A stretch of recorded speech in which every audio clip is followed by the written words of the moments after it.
have some worksheets still. Did we already hand these skills? No, they're in here. I have worksheets, I promise, to hand out to people. So this covers a lot of the basic stuff that we went over. Yeah, here, let me grab one or two for us to look over really quick. So you can go ahead and pass those guys around. Split them up and get that. That's perfect.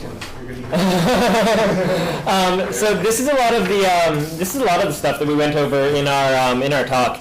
And for this workshop, since we are just covering a lot of typical business mistakes, we didn't come up with as much of a workshop portion because the workshop would be like, okay, so are you going to not do this thing now? And it's like, yes.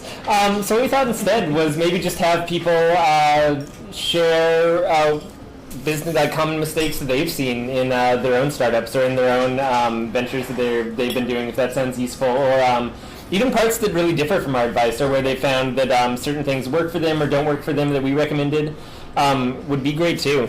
I know it's kind of putting you guys on the collective spot to do that. But if nothing else, then I can hop in and share more of my atrocious mistakes that I've made throughout my business career as well.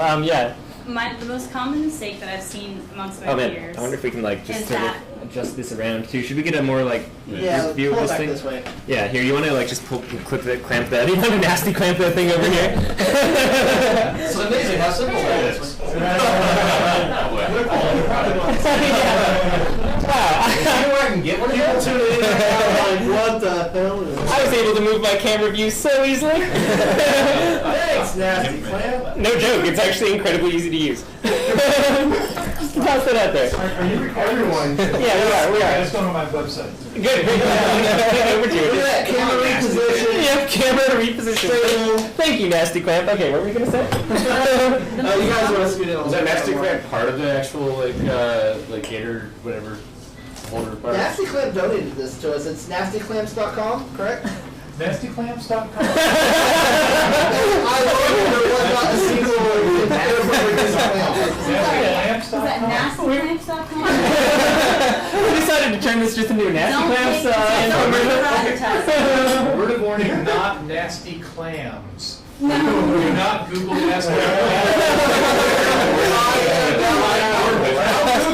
Yes, we got sweet on there.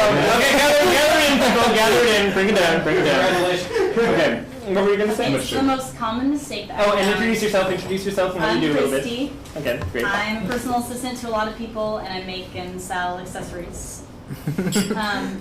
I've found that the most common mistake that my peers make, especially when they're first starting out, is that they're afraid of coming across unprofessional, and that no one will want to work with someone that isn't already professional. So they have me talk to them. And I'm like, oh, okay, I'm no more professional than you, but for some reason I sound more professional, so you're going to make me do it. But I found that when they present themselves as, I'm new, I'm doing this, I'm not professional, I'm just a person, you're more likely to get people, like you said, if you say, I'm an idiot, I need my questions answered, they're more likely to give you they're like, okay, this person needs help, I'm going to help you. But if you act like you already know what you're doing, I mean, you act like you're like, I already know about this, but I want to hear what you have to say. They're like, well, you already know about this.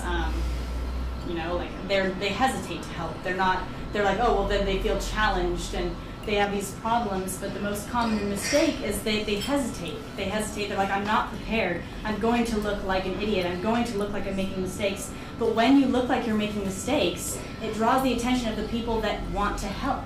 They're like, oh, I see that you're making a mistake here. They're not going to go, oh, you're making a mistake. What a mess. I'm out of here. They're going to be like, there's a mistake here, and that can be fixed like this. I know about these kinds of mistakes, and my friend knows. Actually, as a matter of fact, I have a team of people here to help you with that mistake because we like you and we like your product. It's like not being afraid and being humble enough to say, this is the beginning. Totally. Yeah, I'd agree with that. Being human, goes a long way. I think there's something to this, we're human beings, we're all kind of in this together that we forget sometimes. Definitely the, being an expert thing, too. I've, also found that one. Yeah, when I, call, even, when I actually do feel like I know my stuff, now I just have to tell myself, pretend like you know nothing, because you always learn more that way than if you go in pretending like you're an expert, too.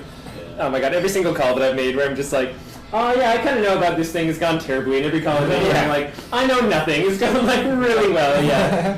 And the second thing was something that you guys mentioned a little earlier about like with employees and having independent contractors or asking anyone for help. When you're not doing something yourself and you're asking someone for help and you're talking about giving them limitations and guidelines and saying this is what you're not allowed to do, this is what we're afraid of you doing, so then we're taking these precautions against you doing these things. I've found more often than not, if someone feels like they can't be trusted, then they're immediately like, oh, then no one can be trusted. You can't be trusted if I can't be trusted. And so if you can't be trusted, then they're hesitant to help you, and they're hesitant to give you their all, and they're hesitant to even gain your trust. Whereas like just a good example of why that's a horrible mistake is Eastern culture. They run on a code of honor. And because it would be foolish to act like a fool, you would never say perhaps act sarcastic. Because if you're like, if you act sarcastic, then the only, like if you're like, I would never say, you're like, oh, I'm a pig. Because you just said, I'm a pig. Like, even if you didn't mean it, you just said it, therefore you just made a fool of yourself, calling yourself a pig in front of people. You would never say what you don't mean because that's dishonorable. Whereas here in America, we've been betrayed, and we want to think that people won't betray us, but because we're scared, we take precautions against people hurting us or betraying us, and we tell them, because we've been betrayed, we don't want to be betrayed, we're going to tell you, you can't betray us, or else these things will happen, and everyone just has this air of betrayal, where they're all afraid. And what we're trying to do, especially as business owners, I mean, most of the time we're trying to gain a community. We want supporters, we want business partners that will support us. Don't create the air of fear and mistrust. When you say people are respectful, they'll give you your best if you tell them, I think they'll give you your best. I think because that's true, yeah. they feel more let down by themselves if they let you down. They're like, oh, I was supposed to do good. I just can't. I'm supposed to do good. They expect me to do good. I'm going to do good. More people are prone to help you if you think they're going to help you and you tell them, I've got nothing to be afraid of. Definitely. Computer programming backs that up too. At least as of a few years ago, the most efficient kind of game computer program for when you're setting them up for an exchange situation was to immediately trust in the exchange with someone the first time. And then if they reciprocate that later on, then you just kind of keep this one-to-one balance. But that initial trust yields a much greater result, just even in terms of computer programming efficiency for game theory. That was the most efficient one.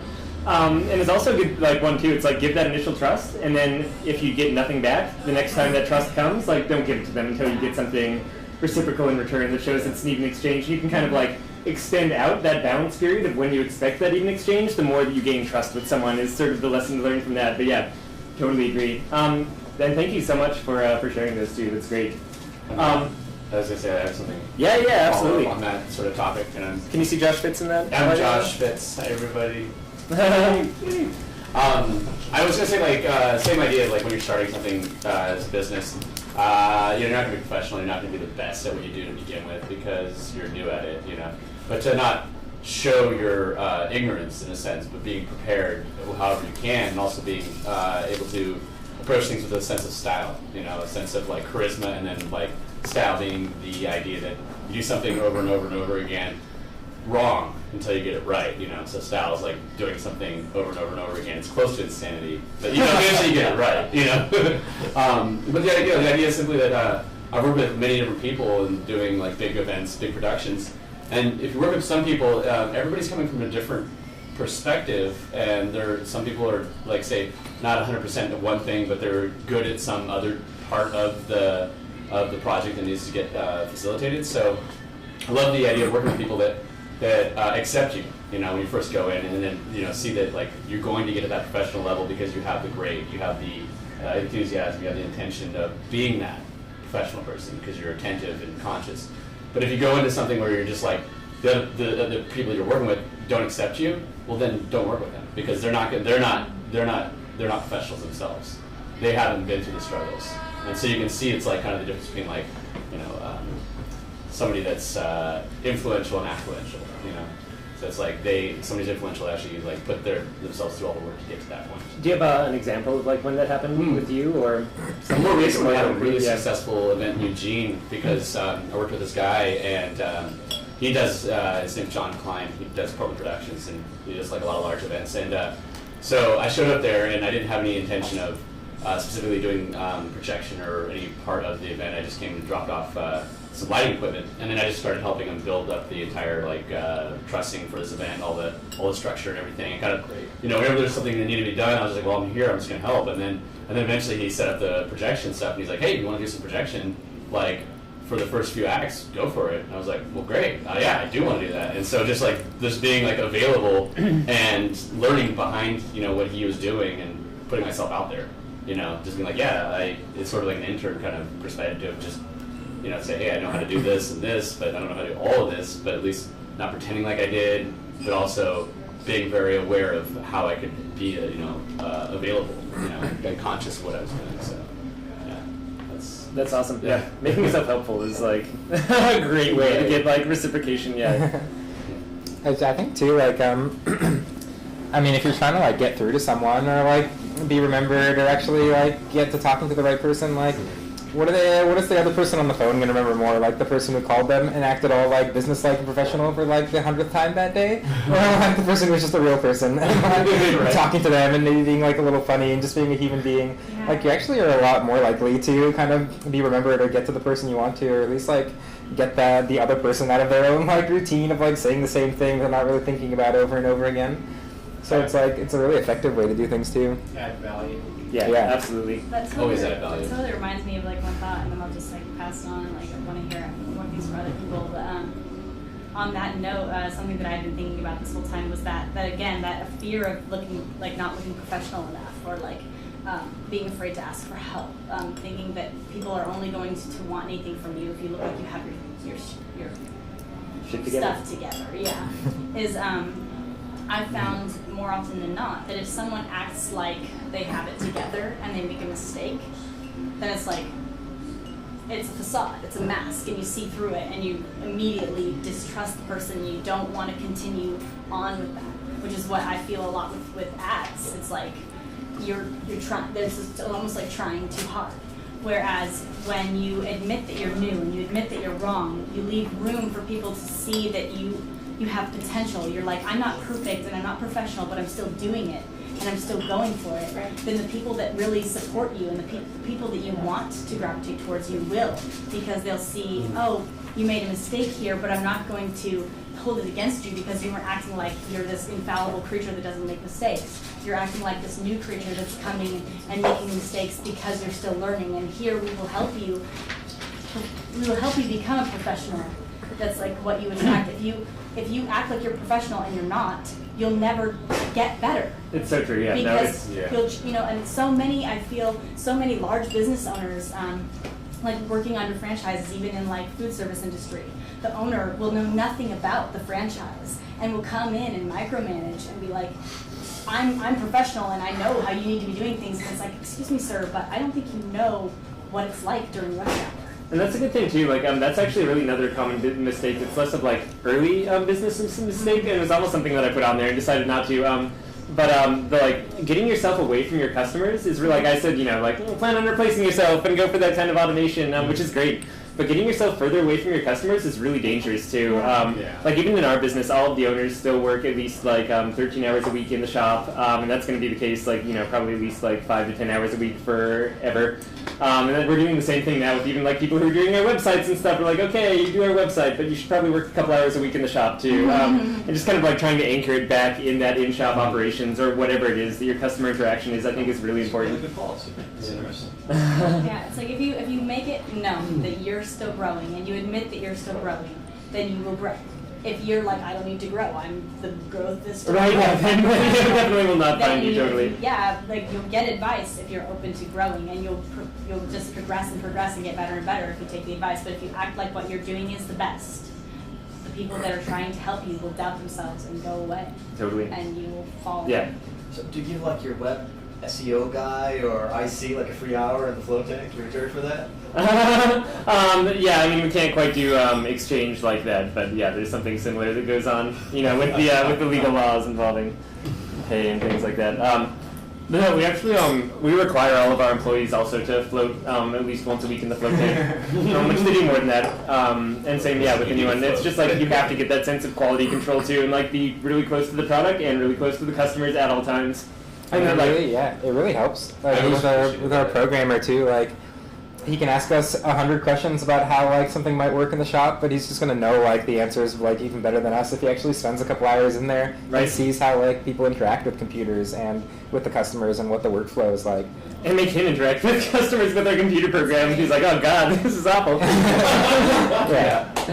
Hope he's watching right now as he comes in. You should add him. You must have a really great IC if he's willing to, really touch base with your business. Oh, he is. He's great. He actually almost always watches the cakes live too. I don't think he realized we were coming back on. Gotcha. That's funny.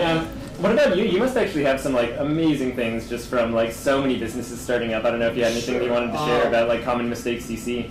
Well, common mistakes, often you get these cookie cutter. I guess I've had this conversation a couple I mean, if you wanted to introduce yourself too, just really quick to the audience. so Sure, that we Matthew can- Apps, I do OregonStartup.com. Feel free to drop by the website. I got a bunch of free articles. For example, how to get your EIN in 5 minutes. You guys have Nice. you know, Yep. Yeah. Exactly. It's Yep. called the IRS. You get on the website. It takes you literally 5-10 minutes to get. As long as the website's up, a lot of times. Oh my god, I run into that problem too. A lot of times when you're doing your foundational documents and you got a partner, you need to make sure you have some sort of clause in there for arbitration for when you come to loggerheads on some issues, which is usually really casual, which is you have like a rule in there that says you got to do a lockup for a couple hours and work it out, or a mandatory meeting, or some, if you need somebody else there, some really easy mediation in town. I guess for practical advice, I've had a couple of clients recently who have really been enjoying this thing called going back to business plans. Yeah. Because nobody really does these whole, God forbid, 100-page business plans anymore. Sometimes shorter ones if you want an SBA loan or something, or if you just love doing them, you can do them.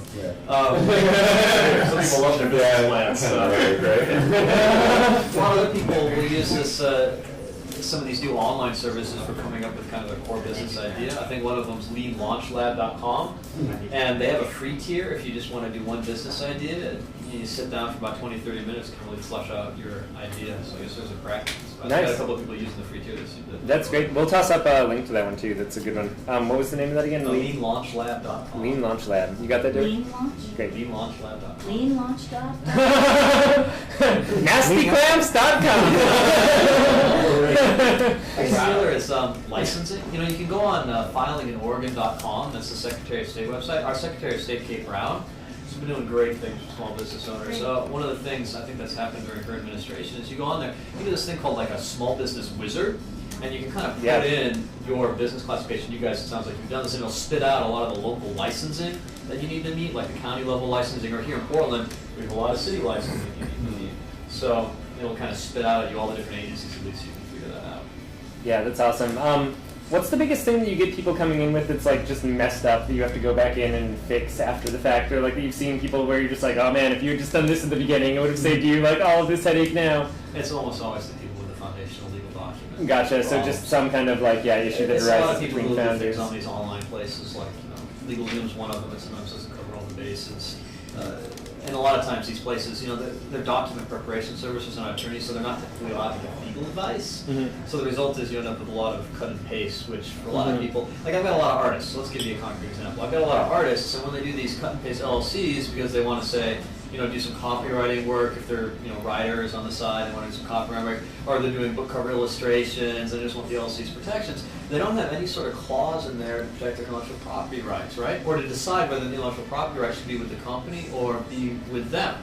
In a lot of cases, they'd rather have the intellectual property rights be with them, especially if they're with, say, a group of other people who are doing this company. Yeah.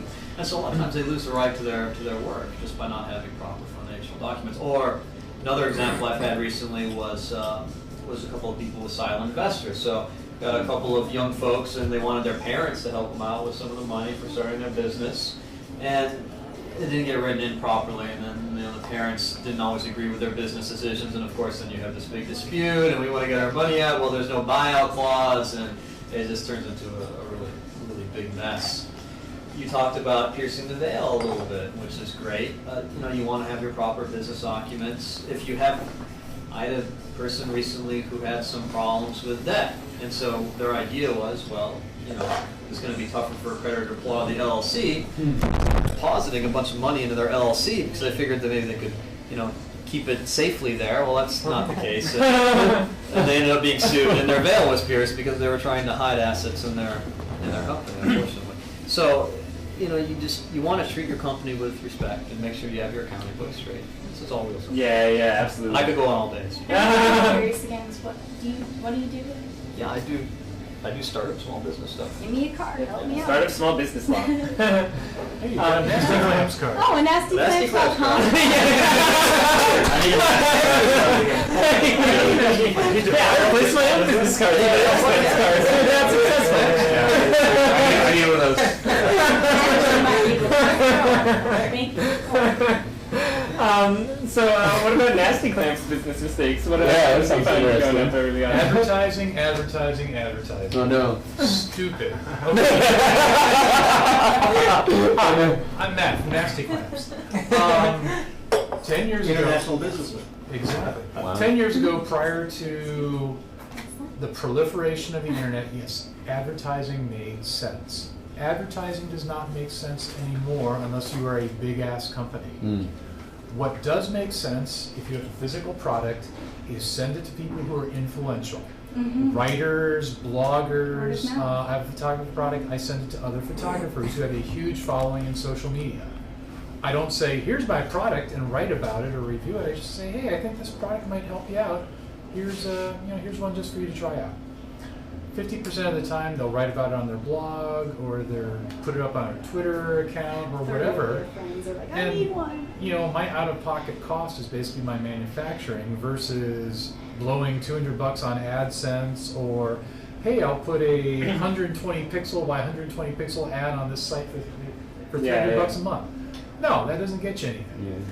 You need to contact the influencers, give them your product for free, no obligation, and just say, hey, I hope this helps you out. That's Yeah. what I do with my accessories. Yeah, that's perfect. I think that's great. Or like invested, back into the quality too. It's like invest in getting it actually in front of people, invest in the quality, and like that. And these days, with how much things can spread on their own, is way better than any advertising dollar yet. Yeah, I think that's kind of nice thing is that if you give somebody something and you imply there's a value that you're giving to them for it as well, and the idea of like just that sense of direct and accessible connection with somebody. You're giving something to somebody, and then you're saying this is an amazing thing that you get, and you get a unique item, and I'm giving it to you.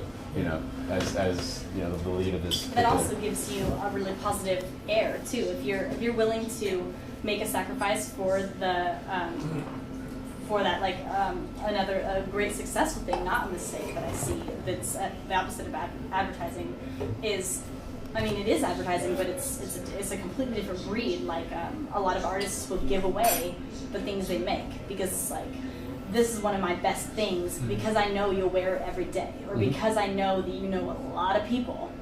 Someone's going to ask you about it. And you're like, oh, my friend makes these things, or my friend does this, or my friend does that. And word of mouth is always better because instead of a company, people like people. It's like, oh, I'm going to give my money to your friend for this thing that's special. And then it's like, my friend did this for me, this person. So it's like you give someone a nasty clamp, you're like, I think that you could benefit from this. All of the people that they know.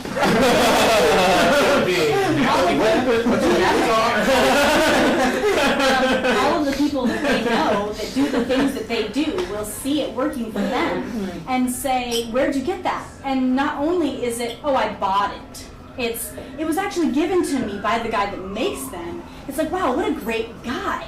Let's support him. He gives them away to people that he thinks needs them. That's a good point. So Like, government local support. We have the money. We don't really need solid. it, but we want it. And then they're willing to pay for it because they think it's worth it and it's going to a great place. If it seems like, that's why I said that ads make you seem much more greedy in a way. It makes you seem desperate to need or to convince instead of, I'm making this for a good reason. I think it's a good thing. And everyone will see it and they will contribute. I like it. Be local. You have any early stage of mistakes you wanted to share? Yeah, well, I have a story along similar lines. So my lip balm is called Portland Bee Balm. Be local. Or not be local, what did I say? Be local? I'm sorry. No, Portland Bee Balm. Be local is a cool company that puts beehives in different neighborhoods and I sells got honey distracted by from these. those different neighborhoods. But Portland Bee Balm is a lip balm I make, and I was trying to get it into new You seasons. wouldn't happen to have any of that lip balm on you, would you? Because I've seriously, for the last hour, been craving lip balm. We're actually Is holding it- it up right now. Oh, Portland Bee Balm I didn't bring it. to the rescue! Wait, save the day! It was nasty b-ball. So I was trying to get into new seasons, and the new seasons just has one buyer for all 12 of their stores. And she's really busy, and I'm contacting her, and she was like, I have 6 months backed up on new products. Talk to me in 6 months. Stop emailing me, basically. So I can't continue to pester her. So I just thought, like, well, who has the influence in that world with her? And obviously the wellness manager at each of the 12 stores has her ear. I'm sure they meet frequently. So what I did is I just went to all 12 of the stores and found the wellness manager in the store and just asked them how many people are on your team here. You know, some of them had 6, 7, 8 people, and just says, here, you know, here's a lip balm for everyone on your team. This is why, like, we're cool. This is why our products like better than the products you have. And they all told me, well, you need to talk to Cindy. And I'm like, I already have. You know, she's really busy. It's going to be a little while, but maybe if you talk, maybe if you like it and you tell her, it might be a little quicker. So I just went to all 12 stores and just handed out free samples. And then a week later, I got an email back from her. It was like, hey, I want to meet, you know, in 2 weeks.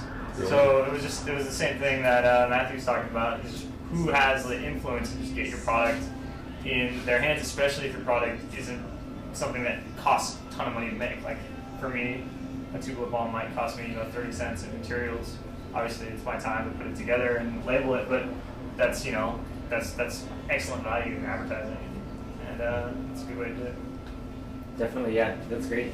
It doesn't have to cost you anything so much either. I was going to bring up this kind of it's a little bit sideline point, but I did this presentation just last week, and it was on, like, say, projection mapping, just video production stuff.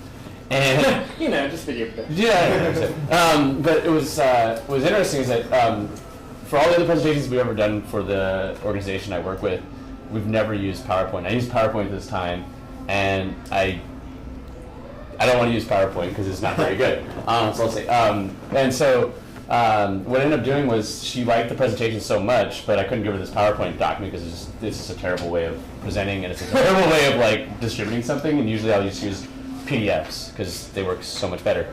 And so instead I just gave her the Google document that I had written all my outline out. And so I just gave her the entire Google document, and she's just like, are you just going to give me that? And, like, so I can give it to the rest of the class? You okay with that? I was like, yeah, like they'll be able to learn so much from that because it's like the spine of information with all the links and all that. So that's free, you know, it's free information. It's just I curated it well enough, but it's still out there, it's still available, anyone can find it. But it's a good way of getting, you know, your foot wet into this world of good information. So I thought that was kind of a good way of adding value and making it accessible and being direct. So that's awesome. And I think yeah, we're going to get wrapping up for this evening of cake. And as always, we'll hang out and have a few beers afterwards if anyone wants to stay around. Yeah, kick it and talk some business. And I guess I just wanted to hop on that one too, which is a great one to end on too, which is sharing information is incredibly valuable and incredibly free.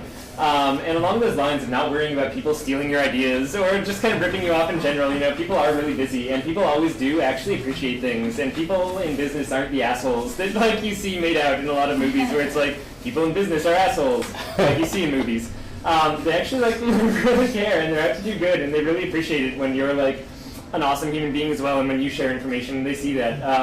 And that was a lot of the goal behind Cake as well in starting this up, was just to, you know, get as much information out there in the community, and also, like, as a business move, just for Float On and in general, I think it's really good to show, like, we care about spreading that information, and, you know, all it costs us is our time, which is well worth it, both to get it out there, and because, like, once again, it's just a good thing to do. Like, you know, these things can be beneficial for marketing and not be sleazy as well. Like, there's something to win-win situations, I guess, or, you know, however you want to see it in, like, a non-cheesy way.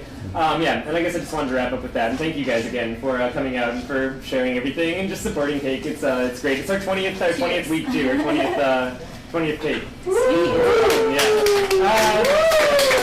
All right, and thank you all for donating as well. You can donate online too. We have it up and running on our website. And if you didn't bring cash, we also have a Square. You can donate on because we're in the future.